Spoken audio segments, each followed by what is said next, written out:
111 kilometers of paper files documented the private lives of millions of people.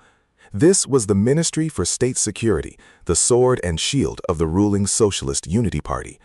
One official employee monitored every 166 citizens.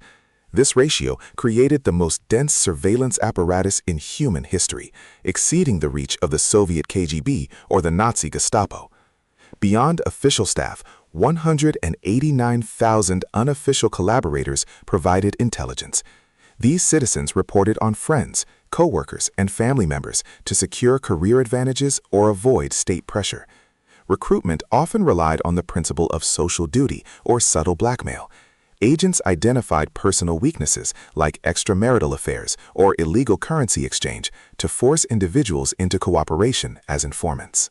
Department M intercepted 90,000 letters daily. Steam machines opened envelopes without leaving traces, allowing officers to photograph contents and read private correspondence before resealing and delivering the mail. Department 26 managed audio surveillance. Technicians tapped thousands of phone lines simultaneously and installed microphones in apartment walls, capturing private conversations to identify signs of political dissent or planned escapes. The Stasi archived thousands of smell samples in glass jars. During interrogations, secret cloths placed on chairs captured scent molecules, which tracking dogs later used to identify individuals at protest sites. When physical arrest was politically inconvenient, the state used Zersetzung, or psychological decomposition. This systematic method aimed to destroy the target's self-confidence and social reputation through quiet, persistent harassment. Agents covertly entered apartments to move furniture, change towel colors, or alter clock times. These subtle changes induced paranoia in the target, making them believe they were losing their mind or being watched. The state sent anonymous letters to employers or spouses containing false accusations. This forced the target into social isolation, stripping away their support network and neutralizing their ability to engage in political activism. Border troops operated under strict orders to prevent flight from the Republic. The Stasi monitored these soldiers closely, using secret informants within the ranks to ensure no guard attempted to defect or escapees.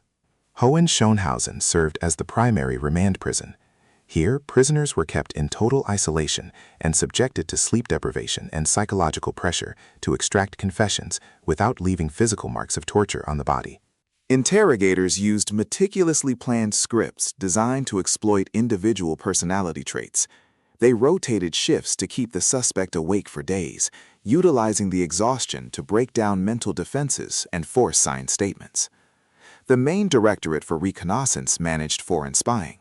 Their agents infiltrated the highest levels of the West German government, including the Chancellery, providing East Berlin with classified military and political intelligence for decades. To compensate for economic stagnation, the Stasi conducted massive industrial espionage. Agents stole blueprints and chemical formulas from Western companies, allowing East German industries to replicate advanced technologies without the cost of research. Protestant churches provided the only semi-independent spaces for assembly. The Stasi responded by placing numerous informants within church hierarchies to monitor discussions and steer congregations away from organized opposition against the state. Surveillance began in schools and universities. Teachers reported on the political reliability of students, and a negative evaluation could permanently bar a young person from higher education or preferred career paths in the state. In 1989, the system of fear fractured. Mass protests overwhelmed the security apparatus, and the opening of the Berlin Wall signaled the end of the party's absolute grip on the population and its secrets. As the regime collapsed, Stasi officers worked around the clock to shred sensitive files. When shredders broke from overuse, they tore documents by hand, intending to pulp the paper to hide the identities of their informants. In January 1990, citizens stormed the Stasi headquarters in Berlin to stop the destruction of records. This direct action preserved millions of files, ensuring that the mechanisms of repression could be studied by future generations. The subsequent creation of the Stasi Records Agency allowed individuals to view their own files. For many, this revealed the shocking extent of betrayal by friends and family who had spent years reporting on their private lives.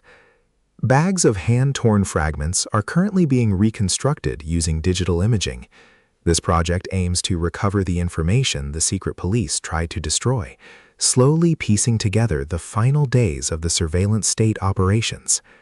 The Stasi legacy serves as a warning about the dangers of unchecked domestic intelligence.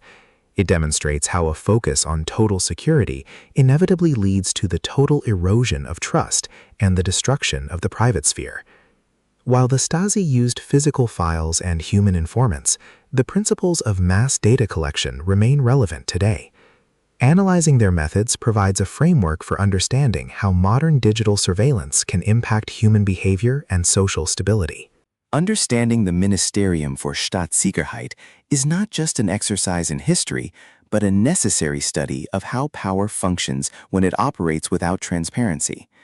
The archives stand as a permanent witness to the cost of silence.